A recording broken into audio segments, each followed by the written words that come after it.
Welcome back to the Mompreneur Space live show podcast, which is a weekly show where the host, Kenneth Chu, brings on different successful mom entrepreneurs each week to share insights that can inspire and help other future mompreneurs.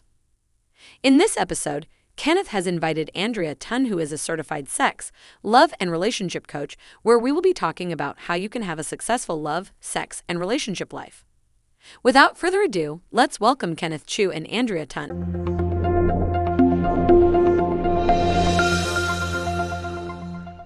Hi everyone, welcome to Mompreneur Space live show podcast, where I interview inspiring moms from all around the world on how they overcome their challenges and struggles as mompreneurs. I'm your host Kenneth Chu, and today's guest is none other than Andrea Tan, who is a certified sex, love, and relationship coach. In this episode, we will be talking about how you can have a successful love, sex, and relationship life, and also how she overcome her challenges and struggles as a mompreneur. So without further ado, let us welcome Andrea Tan. Hi, Andrea. Hi everyone. My name is Andrea. As Kenneth said, I'm a certified sex, love, and relationship coach, and I work with individuals and couples around expanding their capacity for greater sex lives, greater relationships, holding more love, and sexual wellness within their lives, within their relationships, and in their bodies as well. Wow. Thank you, Andrea, for making the time and coming on to my show, Mompreneur Space live show. So finally, I think after we have known each other for about 2 years, coming to 3 years, and finally got you onto the show. So before we start, in fact, there's a tradition that that every guest get to answer the question of the day that is posted.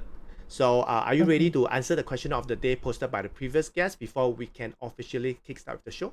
Sure. Fire away. So the question of the day posted by the previous guest is a bit long, but I think it's a very good question for you. Okay. If you are going to choose 3 ways to self-care, what would they be? All right. Spend some time to think about it while I'll go on to Facebook Live and see if we are live successfully and if our audio are good to go, and I'll come back to you, all right? Okay, sure. Okay. Cool. I can hear. Okay, I can hear you loud and clear. So do you want me to repeat again the question of the day? No, I'm good. Okay, so I see that we have friends that's coming in, tuning in. We have Andy. We have about 5 friends that's tuning in. So for those who are tuning in, do let us know in the chat where are you from. Maybe you can say hi. If you are Andrea's friend, you can also say hi to her. I'll let her know. So just let us know in the chat so that we can do a shout out to you guys. And at the same time, if you guys have any question, because today's topic is very, very special, very unique, and I think this is so far the most interesting topic that I'm covering. Today is episode 90. So I think this is maybe a lot of people will be very, very curious. So before we can start, right? So Andrea, the question of the day is if you are going to choose 3 ways to self-care, what would they be? Share with us. Okay, so the first one is something that I think has grown over the pandemic. I realized that it's very important, and it's on connection. I think no man is an island, and for me, self-care is to remember the connections that I have with very close friends, so either sometimes keeping in touch, reaching out, just people, surrounding yourself with good people, surrounding yourself with people that support you.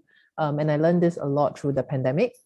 The second self-care that I would say is movement. So I think movement is different from different people. For some people, it's like exercise, and then exercise could be different also between yoga and HIIT. I'm definitely not like a yoga person.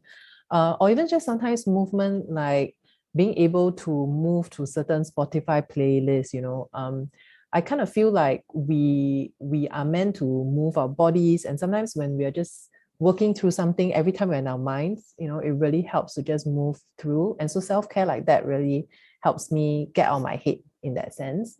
And lastly, this is what I preach as a coach, and I also truly believe that it does really help in terms of elevating stress and tension, is on self-pleasure. And that doesn't mean that it has to be very sexual, but self-pleasure means to really take care of our senses, Whether is it touch, do you really need a very nice blanket for that day? Do you really need a nice massage for that day? Or is it something in a little bit more sensual, even slightly sexual sense? But the idea is to really take care of your senses and your pleasure. Yeah. Wow. Andrew, can you repeat the three ways so that everyone, especially the audience, they can take away from it, because these are very important three ways or three tips for self-care.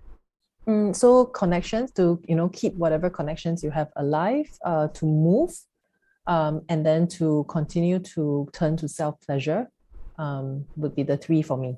Wow. This is like the number one is connection, second thing is movement, and third is self-pleasure. And thanks a lot for sharing. And when I see this question, I was like, okay, this is a very good question for you to answer, because coming from you as a certified sex love and relationship coach, I think this is something that, like you mentioned, you preach to your clients, and this is something that you advocate also, and this is also very important. And now we can officially kickstart with the show. So for those who are tuning in, if you guys have any question that you would love to post to Andrea, because this is your chance to ask her any question that's relating to sex, love, relationship, or you have any question pertaining to her business, you can always reach out to us through the chat. All right. So before we start, I believe there will be audience that are seeing you for the first time. Maybe you can do a short introduction of yourself and share with us where are you from, and currently what are you doing, and what brings you to maybe in the past, or what were you doing in the past, and what leads you to where you are today. So maybe you can share with us, Andrea. Okay, I'll try and quickly summarize. So for those who missed the earlier part, I'm a certified sex, love, and relationship coach. So I work with individuals and couples around increasing their capacity to hold more erotic intelligence, to hold more love, the capacity to be able to hold more pleasure and intimacy in their relationships and in their personal lives, and within their bodies as well. And so I kind of started quite many years back, but actually my corporate job is in fintech marketing in payments. So it's very different from what I used to do. But I think it has helped me then search for a path towards really understand how does transformation work. For some reason, through my corporate years, I've been doing a lot of coaching and working with people through transformation. I then found my teacher online, and she was the one that I felt worked both in the area of sexuality and emotions, two areas which I felt pretty shut down and not available growing up in Singapore, like Chinese family. I just felt that these two areas were a little bit shut down. For some reason, I felt that I couldn't find much resource and help in there. And after studying with her for 2 years online, she released her first batch of coaching certification. And I think when that came about, a lot of people have been telling me you should look at life coaching, you should look at performance coaching. And I wasn't very interested for some reason. It felt very not aligned. That's the only thing I can say. But when she released that page, that coaching certification page, and, started getting interviews, so we had to interview, we have to, apply. There has to be integrity on why you're applying. Something clicked, I think. And I was actually going through my divorce at that time. So I remember doing my interview for that course in my parents' bedroom, because I was trying to move some stuff around in the house. So me and my kids were in my parents' house. So there wasn't much space. All my belongings and everything was in the room. And I think I was doing it on the floor because there was no space. But something clicked, there was a very clear click. And I think in our lives, we don't have many times we have that very clear click. This is it. Because after that, everything still looks the same, your environment is still the same. And then, a lot of intensive study while I was still working, a lot of intensive practice. And then I officially launched my business when I left corporate about 3 years ago.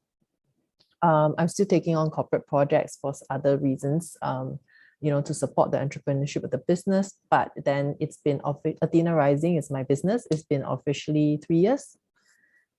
Since then, very interesting journey. Wow. And time really flies. Just now before we start, right? We were talking about how long we know each other and all that stuff. And you were telling me that we met during your first year, and time have flies, and 2 years. 2 years have passed because of the pandemic. Yes. And finally, after we have we have in person. We met in person. We talked about it. We met up, and then we still kept in contact.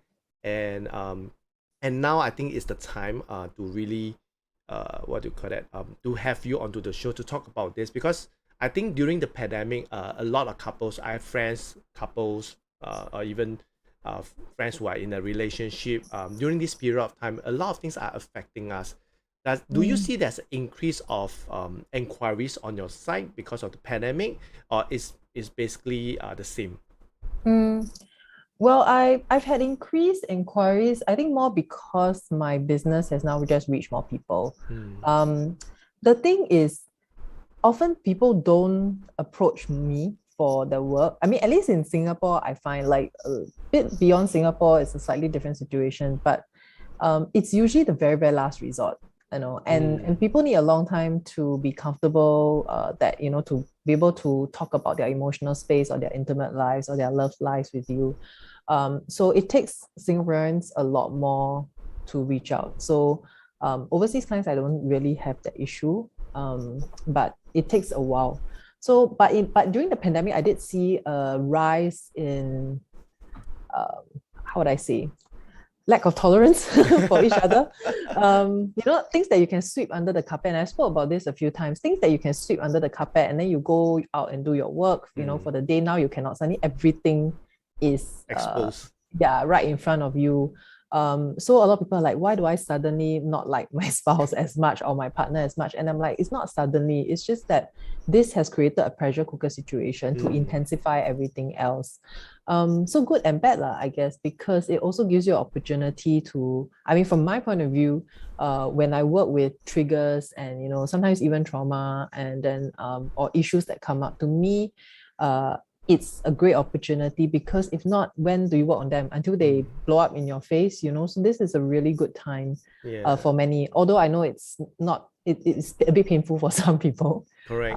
I think when you say that, that reminds me of like last year when the whole thing started, like the pandemic. Although my wife had been working from home occasionally, but because it became mandate that she has to work from home, and that was when my territory of my home office, because I work from home like 6 years ago from my business, and my living, I would say my dining table used to be my workplace, and ever since it has been shared with her. And like you mentioned, the tolerance, and I think for the first time, being married with my wife for the past 15 years, right, that was the time that, and my first time seeing the other side of her, the work mode. Yes. Her work mode, which is I've never seen before, I never heard before, I've never had the taste of it, but that was that moment I had the taste of it. And I would say that, wow, that like the tolerance level is different. It's like I can tolerate a lot of things, but I think when we are working, right, the style is very different from our usual self. And she's like, because she works for a MMC company and her bosses are American and French, so they always use the F word. So she was like, F here, have there. Also, I was like, for me, it's like I need silence, I need peace, I need music and all that stuff. But when she's like, we are working on the same table, conflict comes, and I totally understand where you're coming from. Like the tolerance is not there, it's being exposed, and like we've been married for so many years, never seen the part of that, and all of that came out. And that's why we see a lot of couples that are quarreling, they're trying to find a space, they're juggling here and there. And that's why you talk about like a lot of things exploded. It's painful, but because for me, I think I come from a space that I understand where is it coming from, and quickly I clean up my spare room, which used to be recreation room, and became my home office, so that we do not have that conflict of interest. And after that, I also shared of some tips about working from home, because I've been working from home for the past 6 years. This is not something that is new. Just that I learned how to create a dedicated space. So for your case, in this kind of scenario, like you mentioned, Singapore is very rare for even for top for coaches like you, with being like talking about sex, love, and relationship, and sometimes even deeper. And you also mentioned something that is always until the last minute, or until maybe the last step, that couples come into that. Why is that so? Because even for me, when I talk about entrepreneurship in Singapore, right, it's also very tough. And Singaporeans don't tend to, especially Singapore moms, don't tend to be more receptive as compared to other I would say other countries, because I don't have I when I talk about entrepreneurship, other mothers from other countries, they are more receptive, they are more open-minded, they are more how should I put it, they understand, and they can how should I put it, they can see there's a need. But more often when I talk about entrepreneurship, or even other stuff, it's not, it's very hard. So I can imagine how tough it is for you. So how long does it take you to get used to it? Like that, does it demoralize you because, oh, why wait until last minute, you can do it earlier? Do you think there's a lack of awareness, or what do you think is the cause, especially for Singapore audiences? Well, I mean, I don't know. Entrepreneurship, there's a lot of stuff that will demoralize you. I mean, let's be, it's not a bed of roses, you know, where people think passive income and then I just sit there and like money will just come or something like that. But the thing is, I think for my topic, there are a few things in the Singapore or even somewhat Asian context, is that like if you go for therapy or for coaching in this area, some people call my work therapy, but the certified name is coach, but it's kind of like therapy as well. People feel that, oh, then there's something wrong with you. And I think that's a very big myth. You know, like, oh, I go to you because something is wrong, which is not true. Sometimes you just want to up level communication. You want to just improve certain areas that you're afraid you have blind spots on, you know, because you just want to be better and connected. Or for singles that come to me, you know, it's really like they're done trying to, you know, like figure out in the blur, like this whole love life thing, you know, they just want to get very comfortable and confident in their pathway and in their search. And I think it's that mindset that there's nothing wrong with you, but a lot of Asians have the mindset that if you go seek for this kind of help, there's something wrong. The other is also that, and that's especially for Singaporeans, I think we go a lot for efficiency. So we need to be tangible, you know what I mean? Like I get this because there's this value, you know, like I go for this, right? Then I go for this sale because this is how much I save and things like that. There's always this very tangible value. And I'm not saying that the work is not tangible, because a lot of my clients have then gone on to change their lives. You know, I had one client that she just texted me last Friday. I mean, it's fresh in my mind because she texted me last Friday that she's going to deliver her baby. And before that, for 3 years, she couldn't have sex because she had this condition called vaginismus. And basically there was a lot of issues now, but she's going to deliver her baby. So she texted me last week, you know, saying that I'm going tomorrow to the hospital. And those have very tangible results. But I think for Singaporeans, we tend to kind of want to see and be very clear, and I want you to confirm and guarantee me this particular ROI. If not, I don't want to put money into it. And that's the really tricky part when it comes to transformation, because it's not just money that's going in, it's your entire self. You know, I'm asking you to put your emotions on the line. I'm asking you to put yourself on the line. And I am asking a lot from my clients. But that's necessary if you want to transform your life, or you want to transform the area of relationships or create potential in there. And of course, as a coach, I'm there to guide you. I'm there to make sure that, you know, you don't like fail, or you don't fall off the wrong end in that sense. But then that's that part that people are like, like one must pay money. And it's, yes, of course, you know, because you have someone asking you the right questions, holding the space, someone who's trained in that aspect. And there are a lot of people a lot of people in my industry, but this topic has started to be very interesting, right? So suddenly a lot of people are like becoming advocates, or creating platforms where, you know, they start being like sexual wellness experts, and they talk about it. And it's all great to talk about it if you're comfortable, but to hold the space for someone for transformation, and in case trauma comes up, or in case other related issues come out, it's a whole different story altogether. And that's what goes into the value of the coaching services, is the training and the experience of the person to hold that. Coaches have to do, or at least coaches, if you want to continue to be successful and effective, have to do a lot of work on yourself. And I think people don't see that as well. So these are the things that people don't quite see, and then they'll be like, like why should I put one foot forward? But like I said, then usually when they try everything, they go to doctors, they go to gynaes, then finally they're like, I don't know what to do already. Yeah, like you're my last resort. I hear that a lot, and I'm like, okay. And it's obviously a lot of pressure when you're like, you're my last resort.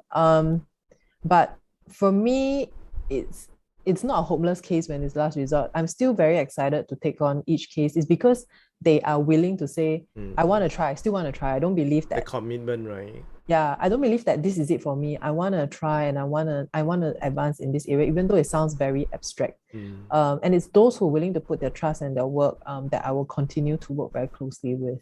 Yeah, I think when you talk about like they try everything and then they come to you, right? It's like to them it's the last resort. But to us, we rather you come to us rather than you give up, right? At least we are trained to help you guys, because it's the same for me when I met mompreneurs. They will come to me, and often case, right, they have failed in other ways. They failed in what do you call that, engaging other people, or they got a marketing agency and they burn all their savings, and when they come to me they say, Kenneth, I don't have budget already. And that's when my challenge is. But it's also another thing that that also pushes me to do more educating. Like that I run workshop, I run even for Mompreneur Space. I've been doing this, like yours is episode 90 already. I've interviewed 89 before you. So why? Because there needs to be a lot of education. There needs to be a lot of conversation that is going. That I think that in your space, like you talked about, it's good thing that there are so-called advocates that's talking about this what we call taboo.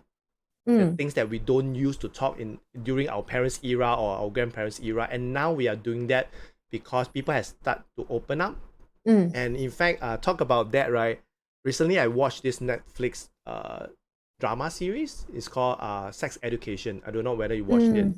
And then when I watch it, it's like, how should I put it? That we should how are we going to educate our children, especially in Singapore, in Asia, in this? Because when they do it in their own version, I was like, wow, it's so cool, man. It's like, how should I put it? It's another perspective that children should be taught the right way, not by suppressing. And that is why nowadays, even for my children, my daughter, she's 12 now.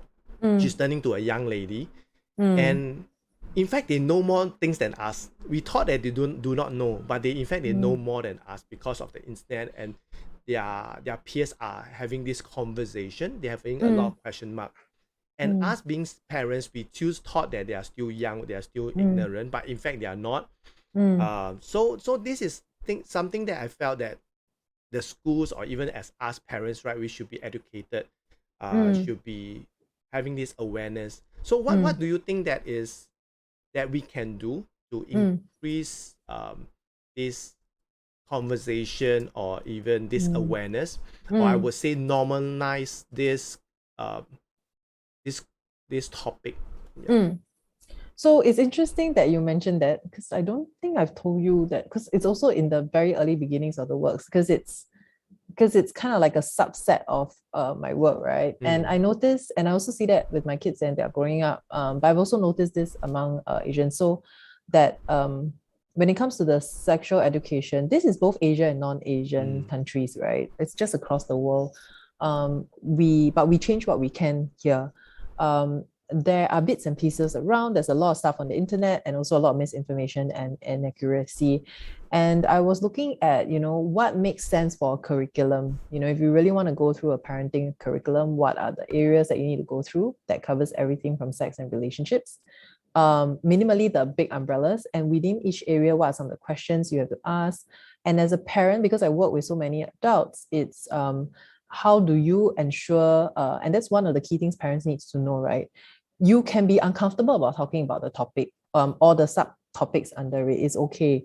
But that discomfort, number one, you got to be clear about it, versus, oh, I'm uncomfortable, but I try and suppress that, or I try and hide it from my kid, because kids can see everything.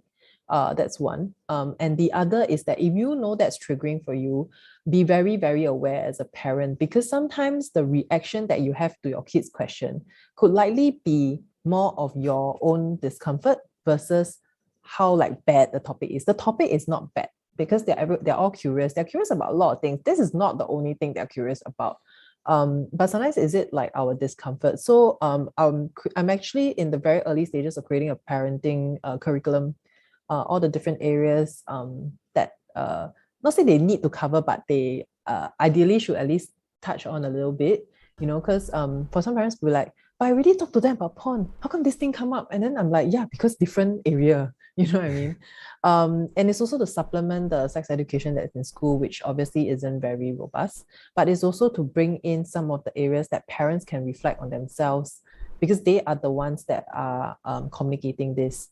The other tip for parents is that allow the community and support around your child, not just to be both of your parents. And I mean, like, I'm a single mom for 5 years already, because I'm divorced and I have a pretty good co-parenting relationship with my ex-husband. But this is for parents who are like either still together or, like co-parenting or single parents, is that your kid will not come to you for all the questions. Correct. So when you have a good community of support, whether is it the auntie, uncle, cousin, like much older cousin or grandparents, have that, because then when your kid approaches them, you are not completely out of the blue. It's not like, oh, I asked you, don't go and tell mommy and daddy, but minimally, that even if you don't get to know everything, that they will have some sort of guidance in areas. You can't possibly cover everything. And that is very true for topics in sex, in relationship, in intimacy. The other slight nuance thing, and why I'm very big on my work plus the parenting curriculum now, is the Asian element. I think a lot of current sex education curriculum, which is again not much, and then a lot of the coaches out there are all from the Western world. And I've seen this with my clients a lot. A lot of how it's being educated, the words that are being used, the what should be educated or not, and how should things be, is seen from a certain Western lens, which doesn't consider the culture, the upbringing, and some of the considerations that Asians come up with. Like Asians have a lot of stereotypes, like, we are very one stereotype is we are very conservative. So in the education, it's all about like, we need to say all these words out, we need to be very comfortable about saying these words out. But to me, it's not how liberated you are and how much you can talk about it in the public or in the MRT. It's basically the kind of choice. I don't really care how comfortable you are saying things like, vagina, vulva, periods out loud. I don't really care. But what I really care is the choices that you choose to make in your personal life and your relationships. I think that is more impactful. And like, how does that relate to your family and stuff like that? I think Asians have a little bit more than mindset. And if you can't take on the Western lens always when it comes to these things. Yeah, I think I totally agree with you that a lot of things that are coming from the West, they are not having the lens of Asian. Even for entrepreneurship, it's the same thing. There's always a social stigma that like, example, men should do this, the father should do this, the mother should do that. In Asian, it's even worse, and we are always avoiding a lot of taboo, a lot of things that we should not say, a lot of things like sex is one thing, like gender, even more erotic topic we are not supposed to.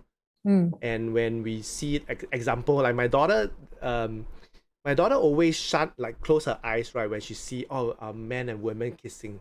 Like where did she learn that from?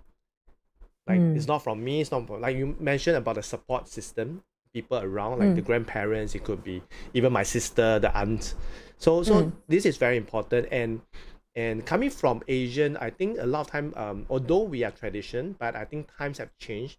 Even the curriculum that have been taught back then from the West, it has not evolved, it has not changed and updated to today. That's why with you coming in with the Asian lens, I think, and advocate this part, there will be more awareness. And like you mentioned, the Western will not know, because they don't grow up in the Asian culture. They do not know what are the challenges and struggles that we are facing, and at the same time, what are the challenges and struggles that our children are facing, the young generation are facing, because they are like our children's generation. They are exposed to the internet, YouTube, and all that stuff. So where our era are not. So are we catching up with time to understand from their own lens? Why are they exposed to all this, and And a lot of time, a lot of parents are just shutting their children, say no more YouTube, no more this, but they are already exposed to that. Even they are not exposed to that, their friends are exposed to that, because you cannot make sure that all parents shut their children from watching YouTube, right? So how are you going to take that conversation to the next level, which is the most interesting? And this is what I see even for my peers who are parents. They're also having this challenge. How do I open up to my kids, talking about like educating them on sex, on gender, on protecting themselves, self-love, and all that? Because even ourselves as parents, as adults, we have problems. Like you mentioned about the trauma, our growing up, and even things that trigger us. Yes. Even we do not know how to address it, because our parents just suppress. And until when it came to our era, we have so much information from work, from relationship, even for family, even with COVID. There's so many things we're juggling now with tons of information. So the stress level also increases. So that's why when you talk about that, the support system, and also why we are not having that approach, or that acceptance, right, is because we are not seeing it from an Asian lens. And coming to talk about it, right, just now you talk about all this element about education. What do you think is the biggest challenge for women, especially mothers, in this area? In the area of education? Educating, even for themselves, like talk about sex, love, and relationship. The biggest challenge, well, I mean, if we're looking at the modern Asian context, I would say they are one of their biggest own challenges. In terms of their own journey, figuring out their own journey, not giving a lot of information. Media usually plays one picture. So then they kind of struggle with a few things. And then as mothers, stepping into this area is like, that's like even that has like a bit of a question mark, which is very parenting itself, right? Parenting itself is a big question mark already. Yeah, or even like mothers talking about this topic. And I did an interview with Rice Media recently, and the title was like Mothers Who Masturbate, right? Something like that. And the point of that interview was, mothers, when you become a mom, it's not like you drop everything else before that. You also have your desires, your needs, you also have your questions and your journey. These things don't change. And it's still there. So like when moms venture into this space, or even try to educate their kids in this space, they're like, everybody's saying, no, you're a mom, you shouldn't be saying that. And I'm like, that's just one role. And that's probably the biggest hurdle for moms themselves, because they themselves also buy into that story, because that's what they were taught. But once they start to change that narrative within themselves, or they start getting support and seeing like other girlfriends and other moms also trying to create their own conversations with their families, then things start to change. Yeah. And just now you brought up that, right? That also made me reminded me of when my daughter hit puberty, and because she has the menses that's coming, and my wife was telling me, how am I going to teach her, right? My wife, as a woman, she's asking me, and I believe that there are parents that's also having this challenge. But for me, because I've been brought up in a family of women, like I have two younger sisters, I have a lot of aunties, and furthermore, I have a lot of very close friends who are women also. And back then, when I was in poly, I studied fashion designing. So basically, I'm surrounded in this, and I basically knew more than my wife. And addition to that, because I was working for Motherhood magazine. And a lot of all this educating about pre and postnatal and lactation, a lot of more feminine stuff about the women, about the mothers is I would say I've been educated because of my work, so I'm able to teach my daughter, which I think in traditional Asian culture, right?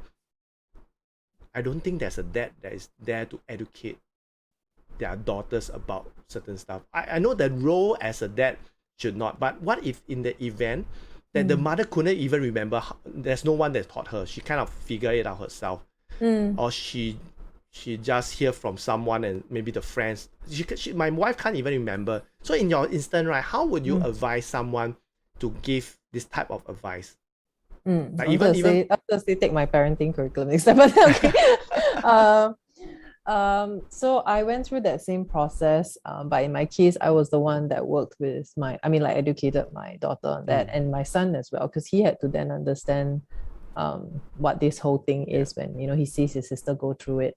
I find that when you're completely lost, books help a lot. If you're really like, I don't know what to say, just getting books is like sometimes very helpful, and let the book guide you what to say as you show like pictures and the book. So that's always like a nice tool. But when you talk about the books, right, it's like most of us will not know where to get and what book, right? So that like for me, when you talk about what kind of book, like what should I get? So those are like, it's they're quite a fair bit, but a lot of them are like from overseas. So like I had to import them because I wanted to see if the material was suitable, and then with shipping fees it was like crazy. And then COVID happened, and I inquired about bulk and all that, and COVID happened. It was a bit crazy. But basically these are more like children books, so the language is very simple and straightforward, and then with some very, very basic pictures about the uterus and how the blood flows, explaining the cycle. For me, at least when it comes to, at least for girls in puberty, I focus a lot on like how to prepare, because you don't want them to be in a situation, because if you think back to yourself, and I wasn't taught, right? I mean, my mom was like nah, go read this book. I don't remember what book it was. No, she gave me this a really tiny book. Okay. That was roughly on something on puberty. It's really it's just a lot of words. And the best part is I didn't even know it was that, because like I was like, oh, there's this little girl on the cover of the drawing, and I just put it away for a long time. Chuck it one side, right? Yeah. So but thinking back, and because for a girl it's a change in a lifestyle. So what I went through was to teach about like what are the changes you can expect, so that she doesn't get caught off guard. Get prepared, right? Yeah, and then what do you need to prepare, and how do you use it? Because the pads and things like that, you just don't want the initial shock and then like the fumbling, because that adds to the stress. Yes. So I'm thinking more from the point of view, it's a bit like, okay, so I used to come from tech, so I'll use a bit of tech phrase. Okay, I think a lot of people understand. It's the user experience. Yeah. So I think through the user experience as they go through the steps. There's a guidebook, right? Step by step. So that's what I talked through with her about it. But trying to explain the structure of the uterus and why the blood must come out every month and everything, that I required some of the children books because I'm just not that good at drawing and explaining. It was just a lot easier to show visibly. But mainly was to support her first transition, because I don't know when that will happen. We never know in terms of what age that will hit, whether they'll be at school alone or not. And I found that super helpful, because when it did, she was actually at her dad's house. She wasn't at my place. And her dad's like, no, you go and talk to her. And she was, it wasn't like this huge shock. She was prepared. And I think that's very important, because you don't want that kind of trauma experience where like oh, this thing is very scary, and then it takes them a while to get over it. So it's really about explaining that, and then teaching her how to pay attention to like how many days it is, tracking it in the calendar. All these things I weren't taught. So the other helpful tip for moms, if you have like no guideline at all, is to really remember what you wish you were told, and then teach that to your daughter as well. But my main premise was to make sure that they don't get a shock when that finally happens, and that's being supported. And then she has a younger brother, so that I also kind of explained to the younger brother, because sometimes he'll be like, hey, what's this thing with the red color thing lying around? Because sometimes like kids, like teenagers, they don't like wrap things out and throw things away properly. And because we use reusable pads at home, because I'm very much about the sustainability of it. I don't want her to use so much plastic that's close to her body and her skin. So naturally the boy will see like all the blood being washed out, right? And then so you also have to explain to him, which I think is important, because it's not solely a girl's thing. Like it's important, the support, because sometimes she'll be like, it's so troublesome, I have to need to deal with it. So it's good to know that your family supports you on that. So it's really just those steps short of, and that will go into the parenting curriculum. Well, I think it's very important, because when my wife, she was like asking me like how I was like, as if I'm the expert, although I know, then but it cannot be coming out from me, right? So I think it's like like what you say is to prepare them, um, and also even not just for girls, for boys will face their own challenges also, because I was shocked when puberty hits me, and I was like, why is this happening? What's happening to my body? Why is all this facial hair coming out from where? Yeah. And then like question mark. And my dad wasn't there. And my mom wasn't there. It's like boys will feel paiseh, right? Like we feel shy, embarrassed. Like, why would we talk? And that's where you talk about, we started to ask people around, and the closest are our friends, our brothers and all that. Then we will start spreading a lot of different funny things.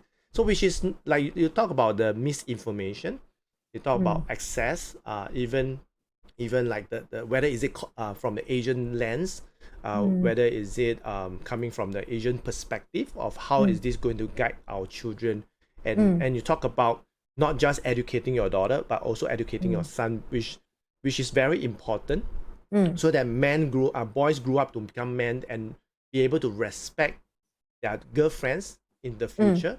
Yeah. Because this is also another thing that I see a lot of relationship has this problem, because the guys are not taught like all this, like what the women are going through, why do they have this, why would they have all the mood swing and all. They don't understand because it's not being taught.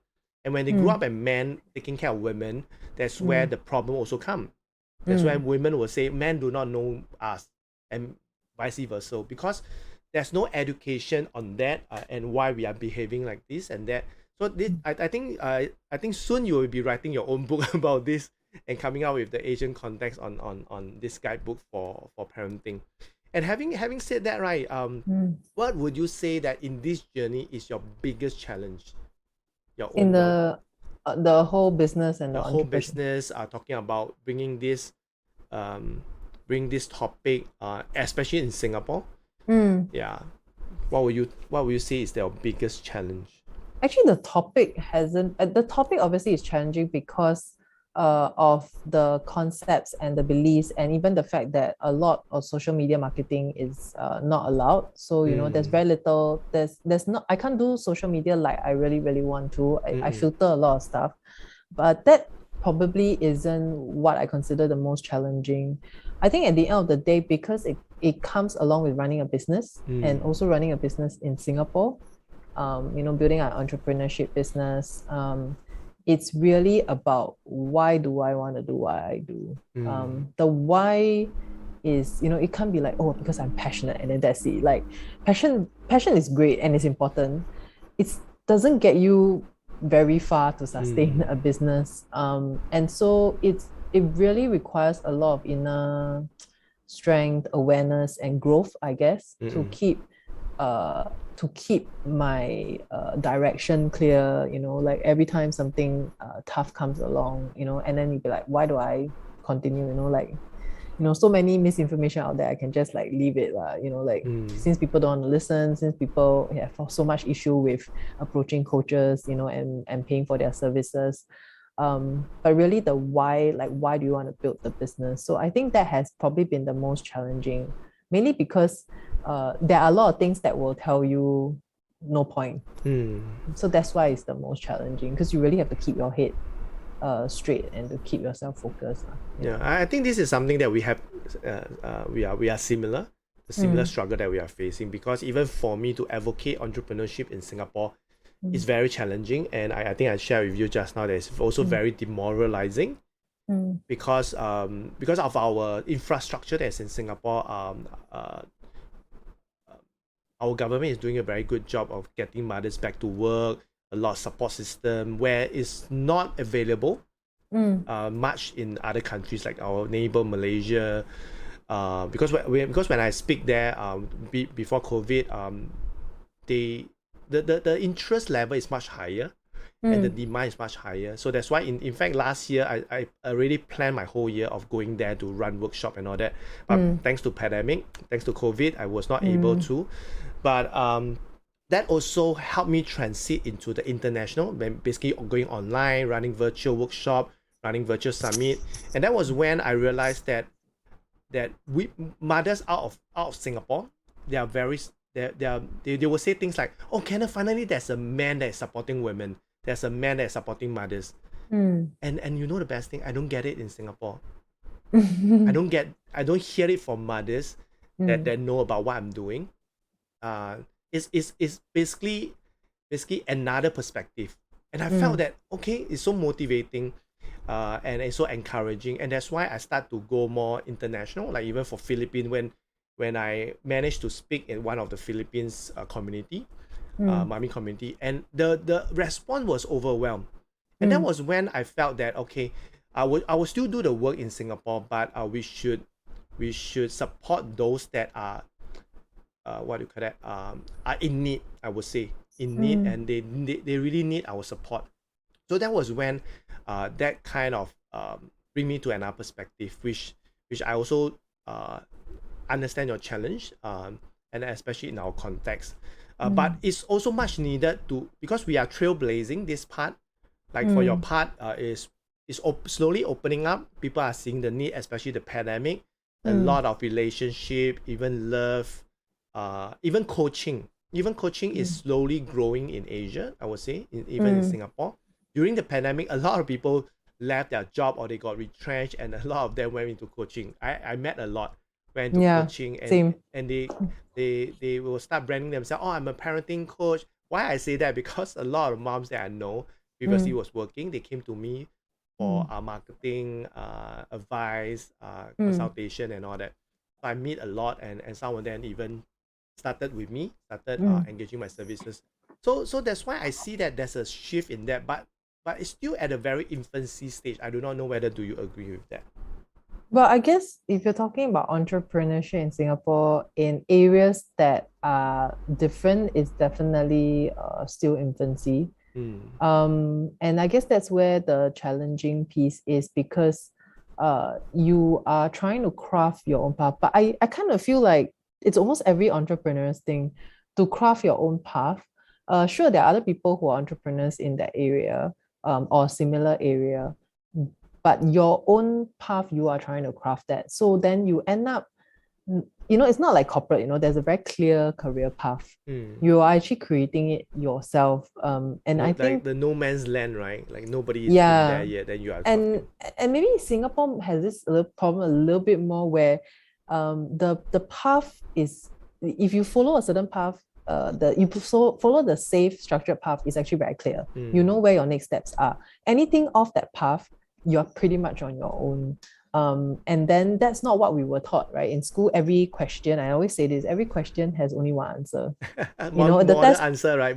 You can never have a second, like in the school MOE question, don't have the question have two different answer one. It's not possible. So then you learn a very, very structured way. And then when you're trying to craft your own path, it becomes like, oh, I have no idea. There's no guidebook for this. What do I do? And I think that's where the challenging piece is. But I guess that's where we grow and we learn. And we see how easy or not easy, or whether or not we want to give up. But like, it's where we grow, I guess. I think this is also the interesting part that just now we also brought up before the show, is that like when you meet clients, especially Singapore clients, they will ask, because it cannot be seen. There's like it's not tangible. You cannot see, you cannot touch, and transformation is such a what do you call that, cliche thing. Like it's like what is transformation to me, because everybody is different, right?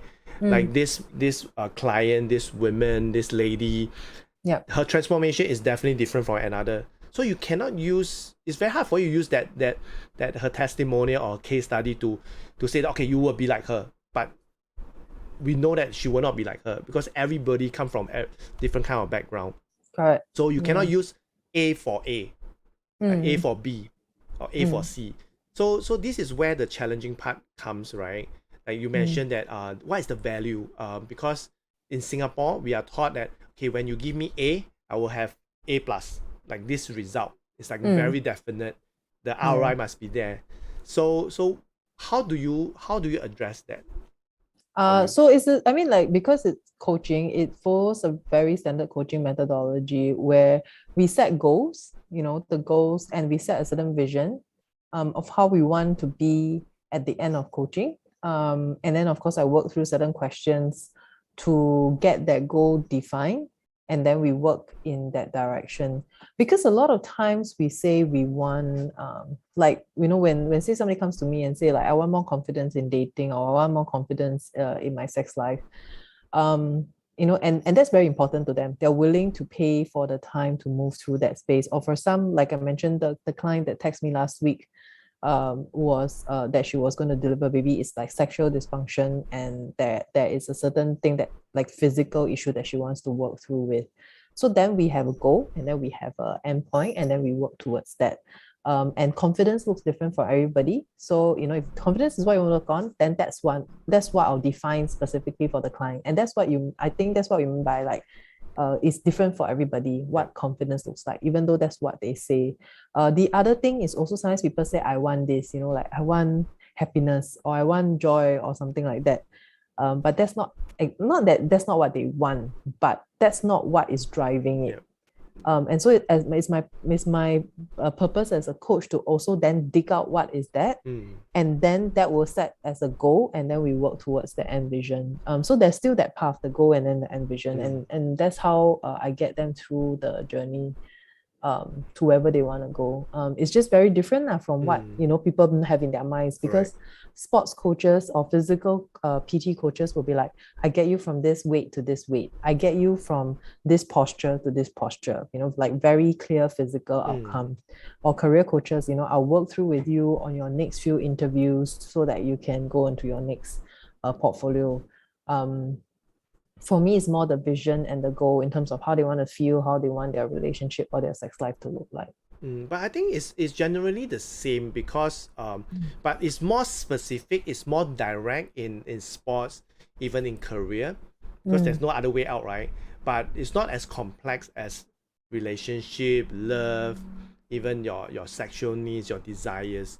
I don't think like in this area, even for life, it's more complex than just sports like basketball. What can go wrong, right? You cannot go and kick the ball, right? So there's still a framework to work with, which is pretty niche, pretty enclosed, and it's also more specific. So just now when you talk about like having clients, what if today you have a client that comes to you that need your help, but do not know what they want, like they do not know, okay, what's my goal? I do not know. I don't know. Like, you tell me. So because for me, when I have a mom that comes to me, they say, oh, I want to run a business.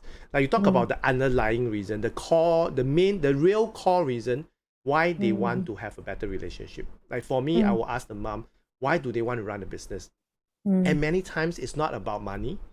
A lot of times it's all about the emotion needs, or even the attention they want from their spouse. Because if they're working for people, they don't have the time. And they don't have the time to be seen by their spouse. And that's why they left the job, so that they can be seen at home as a stay at home. And when they are stay at home, they are not being seen again, they will start a business. So I met this kind of mothers who started business, not for the right, I will not say the right reason, for a reason that is, they think that is real, but it's not. In fact, when I dig deeper, there's still underlying. So what if today, right, you have a client that comes to you, say that I need you to be my coach, but when you start asking them and they are not open about it, or they can't even go deeper, what would you do?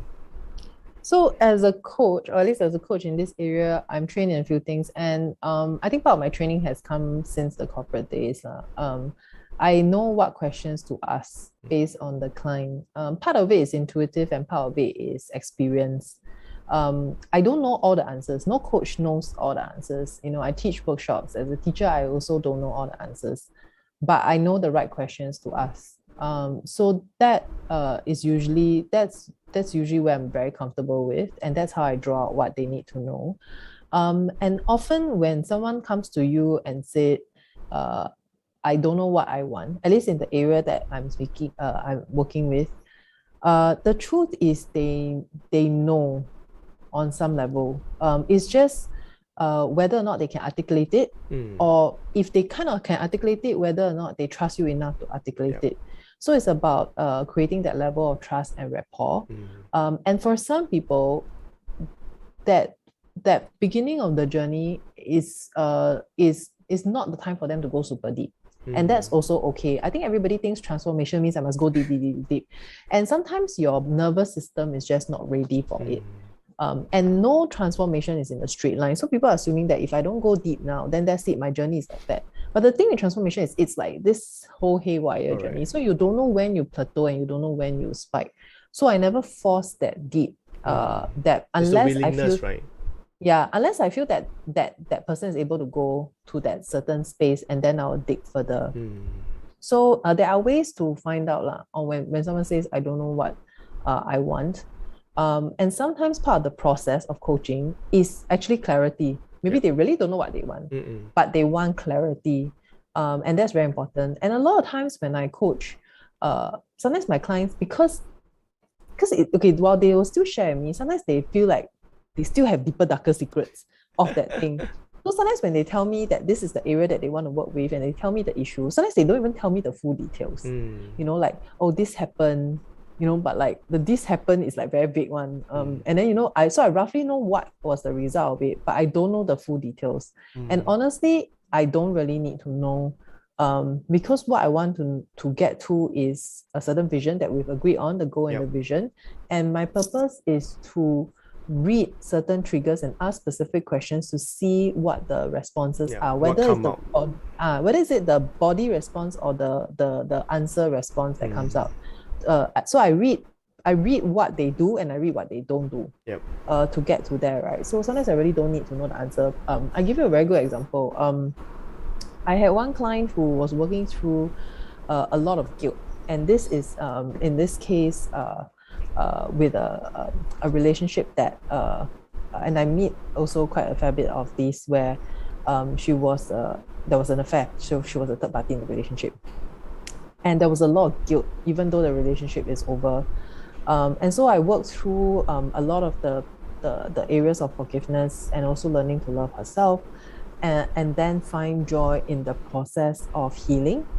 And so there were a lot of things that happened. And then one day she comes to me and tell me that she has changed this part of her life. She's changing this particular career in her life. And I was like, oh, cool, you know, because for me at that point, she was very ready to do changes. She was changing a lot of other things, like, you know, learning new activities and all that. So for me, it fit the trajectory, made a lot of sense. Only later on did she admit to me that that is the point where she's like, okay, I'm definitely breaking off. I know mentally everything, I work with you, everything I've broken off, but this is me physically, saying that this is cutting off this last chapter of my life. Everything has already been broken off, but mentally she was still kind of attached to that chapter of her life. This is her cutting off, because I didn't know that person was actually in that area of an industry that she's working in. I didn't know, but I don't need to know. Correct. Because once I work with her on her underlying choices, then she starts making the choices, and that's actually the more important thing, because I don't make the choices for them. So sometimes they don't get very deep, because, you know, they will give me big scenario. That's also okay. It still works in that direction. I think what you pointed out is also very very realistic, which I think the myth of people think, oh, when I get a coach or go deep, go painful and all that. In fact, we don't need to, because naturally, if you have the commitment, if you trust us, naturally, you wanted to go to a better space, right? And you will make the effort. And this is what coaches love when you have a coachable, teachable, and learnable student or coachee, is that they will make the effort to change, to have that awareness, to have that consciousness that, hey, okay, my coach told me this, okay, although I don't have to tell her much, but I'm working on it. And then when I work on it, I realized some things. I came into realization that these are the things that's floating. And that you mentioned, the decision. Because all we need to do is to guide them to the direction to achieve the goal that they want. How they achieve it is how they want it to be, right? It's their decision on what they want to go. So that is also very important. The aspect of where coaches are coming from, be it for the topic that you are in, but you talk about healing and all that stuff. I think it's also very important for people to learn, and for many even for mothers to learn about that. Like, what is the underlying reason why they are reacting like that, or what triggered them, what are the emotion being triggered, even sharing about educating their children about certain stuff. in about in sex or gender or anything that even recently I had a conversation with my daughter about cyber security, because now she's having her own mobile phone, she's going secondary school and all that. So we had a conversation in that, and she surprised me that she knows a lot, because the school are also doing their part. But on our part is also to give them that certainty, that assurance that we are there if they need of any help. At least I know that, because my wife was like, how am I going to bring this topic to her? Because I'm more, I would say, cyber, I think more techy, and be able to open up. So these are conversations that each of us hold, the different topics that me and my wife hold. So thanks a lot. And also I believe that today's topic, I would love to have you, and we kind of be very, very passionate about this topic, and I would love to invite you for a next session or future session. So maybe you can share with the audience, how can they get connected with you? So they can find me on Instagram or Facebook. The handle is the same, at the Athena Rising. I'm also on TikTok at the same handle, but I'm really like noob on TikTok right now. And YouTube, I'm at Athena Rising TV. Going through currently a website revamp. So, a lot of stuff there is old. Hopefully, they will see new stuff. Anyway, every time there's something new, I tend to go to my Instagram first and publish. So Instagram's the main place to go. Yeah. Okay. Thanks a lot, Andrea. And for those who are you want to reach out to Andrea, it's all in the description. You can go to the description. I've already included them in. If not, you can always drop a comment in the chat, and definitely I'll get back to you. So last but not least, Andrea, now it's your turn for you to post the question of the day out to the audience. So can you share with us what will be your question of the day? Okay, so thanks for inviting me and allowing me to then pass on the baton or tradition. So my question for the next mompreneur is, how do they define a turn-on life? Okay, how would they define a turn-on life? Define a turn-on life. Wow, interesting. I think I'll just leave it to them to think about what is the meaning of turn-on life. Yes, and to define. Yeah.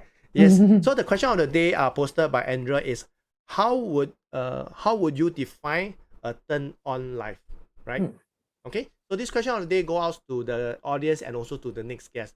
So I'm really, really curious what were the next guest answers to this question of the day posted by Andrea.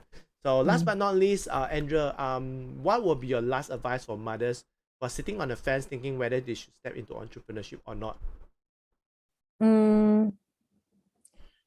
I would say that it sounds very cliche, the whole just do it, but often you really don't know until you actually do it. You can spend your life thinking about it.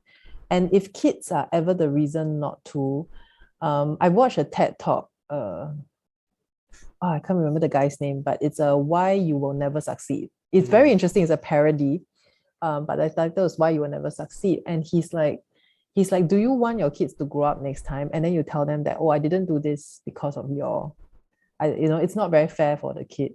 So just know that either way you will have the support. But if it's something that you really want to try, at least you really have to try it before you can say it works or it doesn't work. Yeah. Wow. Thanks a lot, Andrea, for sharing that. I think you will never know until you try it, right? And when you try it, you will naturally figure it out eventually, right? So thanks a lot, Andrea, for sharing that, and also thanks for those who are tuning in, for those who are watching the replay. So I'm Kenneth here together with Andrea. Thank you guys. Thank you all for watching and listening to Mompreneur Space live show that we will be on every Monday at 10 p.m. And I will see you guys next week. All right. Thank you, everyone. Thank you, Andrea. Thank you for your time. Thank you for your amazing... Thanks for inviting me. Yes, you're welcome. Thank you.